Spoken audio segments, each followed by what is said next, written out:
ഒക്കെ ജനങ്ങൾ കൂടുതൽ വിലയിരുത്തേണ്ട സമയമായി. ഞാൻ പറഞ്ഞത് വെച്ചാൽ കേരളത്തിൽ ഏറ്റവും വലിയ ഒരു അതിദരിദ്രനുണ്ട്.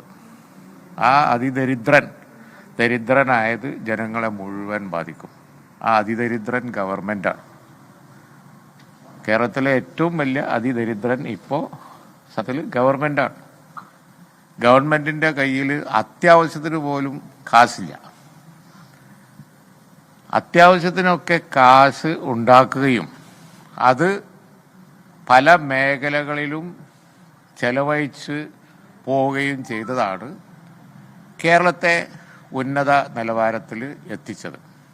അതായത് ഇപ്പോൾ ഇവർ പറയുന്ന ആ നമ്പർ 1 നേട്ടങ്ങളിലൊക്കെ ഉള്ളതുകൊണ്ട് ഇല്ലാത്തും പറയുന്നുണ്ട്. പക്ഷേ കുറേ ഉണ്ട്.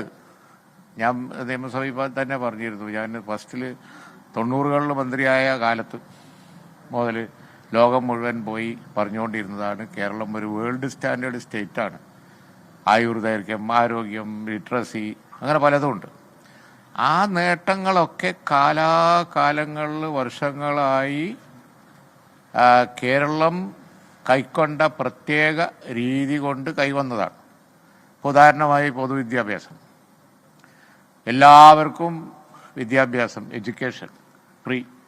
അതുപോലെ തന്നെ ആവശ്യമായ വിദ്യാഭ്യാസ സ്ഥാപനങ്ങൾ, എയ്ഡഡ്, അൺഎയ്ഡഡ്, അതുപോലെ തന്നെ ഗവൺമെൻറ്, അതിനാവശ്യമായ ഇൻഫ്രാസ്ട്രക്ചർ, സൗകര്യങ്ങൾ, ഇതൊക്കെ കൊടുക്കാൻ കഴിഞ്ഞതുകൊണ്ടായിരുന്നു ഈ ലിറ്ററസി ആ വക നേട്ടങ്ങൾ കേരളത്തിൽ ഉണ്ടായതും മറ്റു സംസ്ഥാനങ്ങളൊക്കെ മുൻകടന്നു പോയതും അതുപോലെ തന്നെ പ്രത്യേകമായ പ്രൈവറ്റ് എഡ്യൂക്കേഷൻ ബാക്കിയുള്ളതൊക്കെ ഉണ്ടായതും. അങ്ങനെ ഓരോ മേഖല, നമ്മൾ ആശുപത്രികൾ, ചികിത്സ ബെറ്റർ ആയിരുന്നു കേരളത്തിൽ. പൊതു ചികിത്സ, ഫ്രീ ചികിത്സ, ആശുപത്രികൾ, സാധാരണക്കാർക്ക് ചികിത്സ കിട്ടൽ ബെറ്റർ ആയിരുന്നു. അതുകൊണ്ടാണ് ആയുർദൈർഘ്യം കൂടിയത്. കുത്തിവയ്പ്പ് കൂടുതലാണ്, അതുപോലെ തന്നെ പ്രിവെൻറ്റീവ് നടപടികൾ കൂടുതലാണ്, അതിനുവേണ്ടി പണം ചെലവഴിക്കൽ കൂടുതലാണ്, ബോധവൽക്കരണം കൂടുതലായിരുന്നു.